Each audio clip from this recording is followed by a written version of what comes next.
Tere, mina olen Eve Reisalu ja tutvustan teile täna toredat keskkonda nimega Picture.dots. See on veebipõhine tööriist, millega saab teha punkt-punkti töölehti, ehk ühendades numbrid õiges järjekorras saab kokku pildi. Võimalus on teha omale konto või siis, kui on juba konto olemas, sisse logida, aga saab teha ka ilma sisse logimata. Sisse logimine ei ole kohustuslik. Töölehti saab salvestada PDF-ina oma arvutisse ja neid välja printida, ka ilma kasutaja kontota.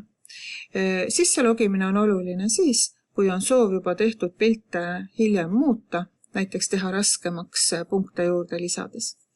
Aga mina seda praegu ei soovi ja kasutan seda keskkonda ilma sisse logimata.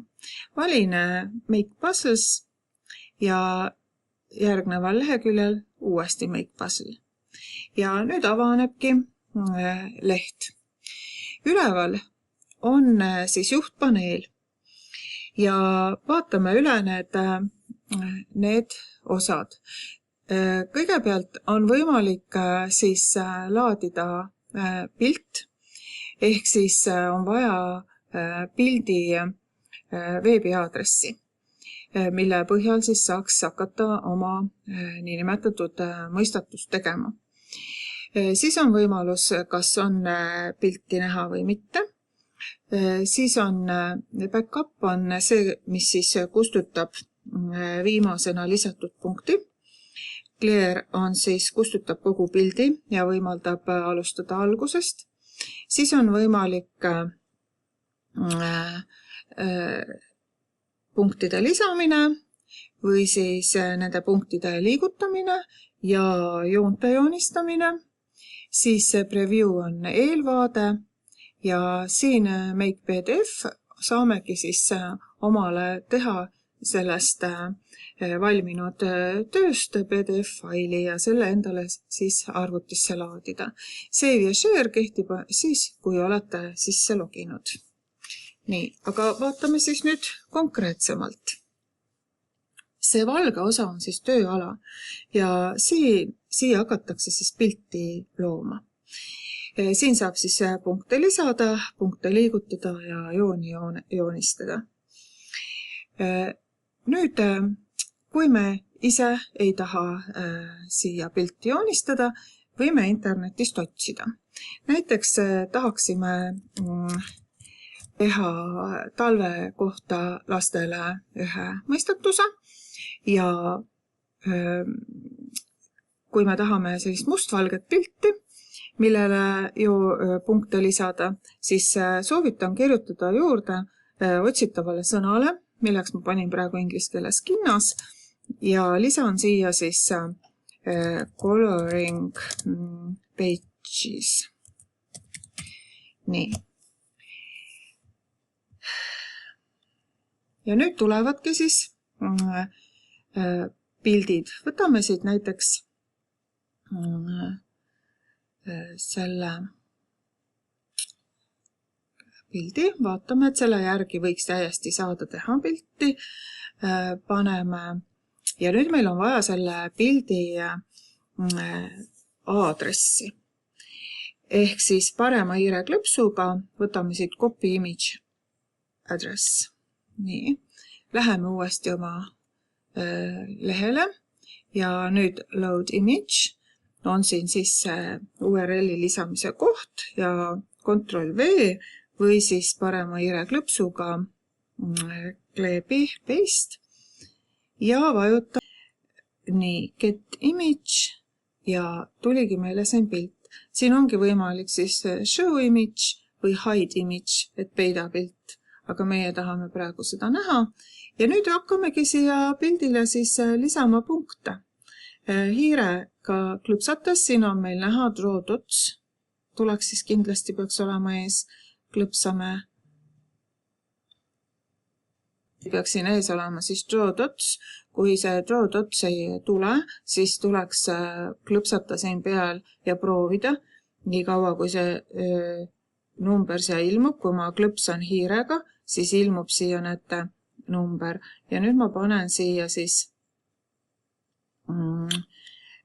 punktid kuidas see kinnas siis võiks hakata välja joonistuma. Klõpsan hiirega, saan siia need numbrid peale. Nii, paneme siia ka ja siit otse alla. Üles. Nii, klõpsame selle ära.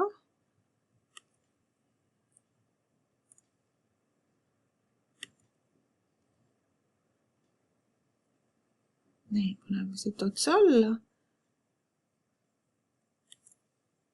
Ja siit uuesti kokku. Ja nüüd on võimalus siit preview alt vaadata, kuidas see kinnas siis välja joonistub.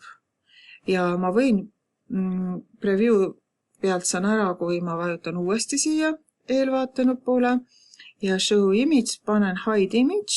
Nüüd ma näen, kuidas see tööleht välja näeks ja preview alt ma näen, kui laps nüüd joonistab selle pildi, et kuidas see siis see töö pärast välja näeb. Kui ma tahaksin siit nüüd ühendada, et siia jääks vahet sisse, siis peaks panema draw lines ja klõpsan siis siit punktist siia punkti. Seda natukene lohistasin ka, võtan selle preview ära ja nüüd näete, siin on need punktid on siin ühendatud. Nii, et 1.19 on ühendatud ja vaatan uuesti, kuidas see preview ka välja näeb. Et kui te tahate mingeid selliseid kohti, mida tahate, et oleks ühendatud, aga numbreid ka ei saa panna, et see oleks juba ette trükitud, siis saab seda draw lines kasutada. Nüüd, kui teile tundub, et mõni punkt oleks siin vaja nihutada, siis saab siit move dots ja võtta sellest punktist kinni ja näete, me saame seda punkti sinna nüüd liigutada ka. Nii. Ja preview alt ma siis näen, kuidas see töö välja näeb. Nüüd, kui töö on valmis, see mulle sobib, siis make PDF ja nüüd on see siin mul näha, kuidas see töö välja näeb õpilasele antuna ja siin allalaadimismärgi alt download laadin ta oma arvutisse ja salvestan siis oma kausta. Nii, salvestan. Ja ongi mul see pilt valmis. Nii, selle siit kinni. Et see pilt on väga lihtne ja õpilane saab kiiresti valmis, siis saab anda ju lisaülesande, et joonista kindale muster, värvi kinnas ära, kirjuta kinda kohta näiteks 4 lauset või kirjuta üldse väike jutuke, kui mina oleksin kinnas või mingi loovülesanne siis juurde anda. Kui ma tahan nüüd uut hakata tegema, siis ma kustutan siit ära, küsib üle, kas oled ikka kindel, olen kindel ja saan nüüd teha uue. Ma võin täiesti ka vaba käega teha neid punkte. Siin ma pean kontrollima, et mul oleks sees siis draw dots ja ma saan vaba käega ka ise täiesti panna neid punkte. Nii. Ja ma saan vaadata siis pärast, milline see pilt mul siit nüüd siis välja näiteks tuleb. Teeme siit ühe mingi ära ja nüüd ma saan preview alt vaadata. Aha, täitsa teo moodi tuli, et kui mulle see töö sobib, siis panen jälle make PDF, laen alla ja salvestan arvutisse ta ära. Nii et ei pea tegema pildi järgi, vaid võib ka täiesti ise vaba käega joonistada siia ja preview alt saab näha, milline siis see pilt välja näeb. Ja võib kasutada loomulikult ka fotosid, värvilisi fotosid, aga minule meeldis mustvalge pildiotsing, kus ma saan siis Mitte on Coloring Pages võtta ja seda siis kasutada, seda varianti. Nii et mõnusat tegutsemist!